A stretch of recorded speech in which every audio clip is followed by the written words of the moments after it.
Assalamualaikum warahmatullahi wabarakatuh. Dalam pedoman umum ejaan berbahasa Indonesia seringkali kita mendengar mengenai tanda baca seperti titik atau koma. Tapi tidak hanya itu saja mengenai tanda baca, masih ada banyak lagi, dan itulah yang nantinya akan kami bahas di presentasi kami saat ini.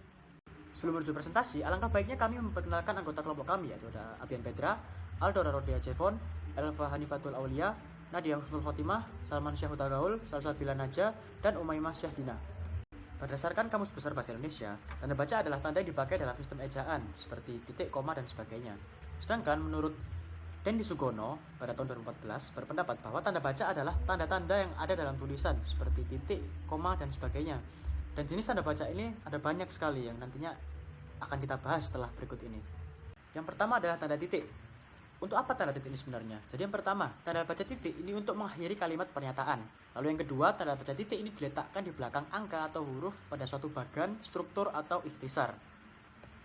Lalu yang ketiga, tanda baca titik ini digunakan untuk memisahkan angka yang menunjukkan waktu. Lalu yang keempat, tanda baca titik digunakan dalam daftar pustaka.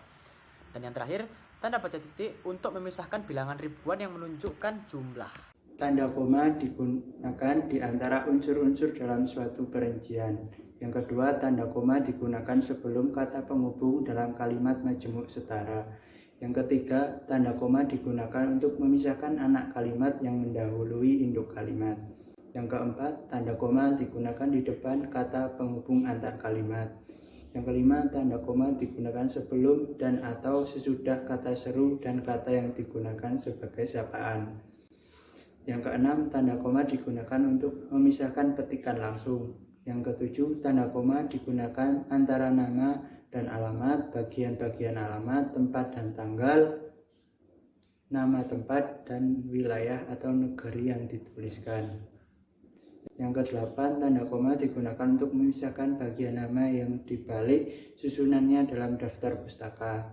Yang kesembilan, tanda koma digunakan di antara bagian-bagian dalam catatan kaki atau catatan akhir. Yang kesepuluh, tanda koma digunakan di antara nama orang dan singkatan gelar akademis. Tanda koma juga digunakan sebelum angka desimal, contohnya 12,5. Tanda koma juga digunakan untuk mengambil keterangan tambahan, contohnya semua siswa, laki-laki baik perempuan. Selanjutnya, tanda koma juga dapat digunakan di belakang keterangan yang terdapat pada awal kalimat. Contohnya atas perhatiannya kami sampaikan terima kasih. Tanda baca selanjutnya yaitu tanda baca titik 2. Tanda baca titik 2 digunakan pada akhir suatu pernyataan lengkap yang diikuti pemerincian atau penjelasan. Yang kedua, tanda titik 2 digunakan sesudah kata atau ungkapan yang memerlukan perincian. Selanjutnya, tanda titik 2 juga digunakan dalam naskah drama.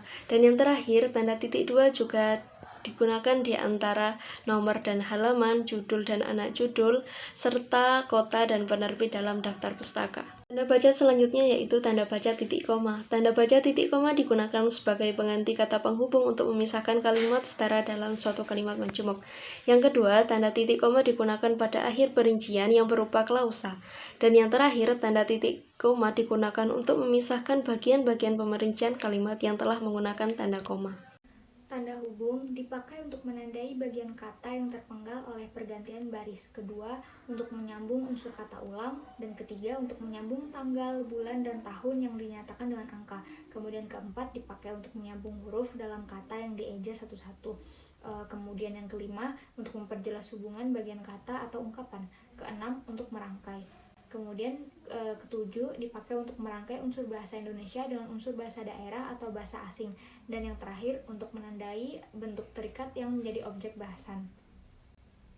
Selanjutnya, ada tanda pisah. Tanda pisah dapat dipakai untuk membatasi penyisipan kata atau kalimat yang memberi penjelasan di luar bangun kalimat. Kemudian untuk membatasi penyisipan kata atau kalimat yang memberi penjelasan di luar bangun kalimat. Dan dipakai di antara dua bilangan, tanggal atau tempat yang berarti sampai dengan atau sampai ke. Tanda baca selanjutnya adalah tanda tanya.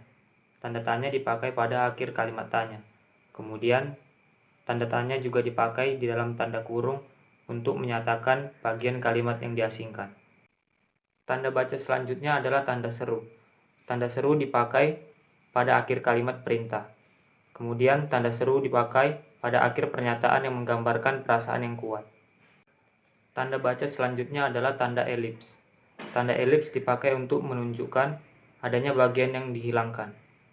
Kemudian tanda elips dipakai untuk menulis ujaran yang tidak selesai dalam dialog. Tanda baca selanjutnya adalah tanda petik. Tanda petik dipakai untuk mengapit petikan langsung. Kemudian tanda petik juga dipakai untuk mengapit judul yang dipakai dalam kalimat. Selanjutnya, tanda petik dipakai untuk mengapit dari istilah ilmiah yang kurang dikenal. Selanjutnya ada tanda petik tunggal. Tanda petik tunggal digunakan untuk mengapit petikan yang ada pada petikan yang lain, dan juga untuk mengapit makna penjelas suatu kata.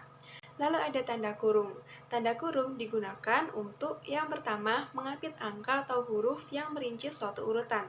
Yang kedua, mengapit huruf atau kata yang kemunculannya di kalimat dapat dihilangkan. Yang ketiga, mengapit penjelasan yang bukan bagian pokok dari sebuah kalimat. Dan yang keempat, menjelaskan yang berupa abreviasi. Selanjutnya ada tanda kurung siku. Tanda kurung siku dipakai untuk mengapit kata atau kelompok kata sebagai koreksi atas kesalahan penulisan, dan juga untuk mengapit keterangan dalam kalimat penjelas. Tanda baca yang berikutnya adalah tanda baca garis miring. Tanda baca garis miring digunakan untuk mengganti kata dan, kata atau, serta kata setiap. Kemudian tanda baca garis miring juga digunakan untuk mengapit huruf atau kelompok kata sebagai koreksi atas kesalahan penulisan. Kemudian tanda baca yang terakhir adalah tanda baca penyingkat atau apostrof. Tanda baca penyingkat digunakan untuk menunjukkan penghilangan bagian kalimat. Sekian presentasi dari kelompok kami, kurang lebihnya mohon dimaafkan. Wassalamualaikum warahmatullahi wabarakatuh.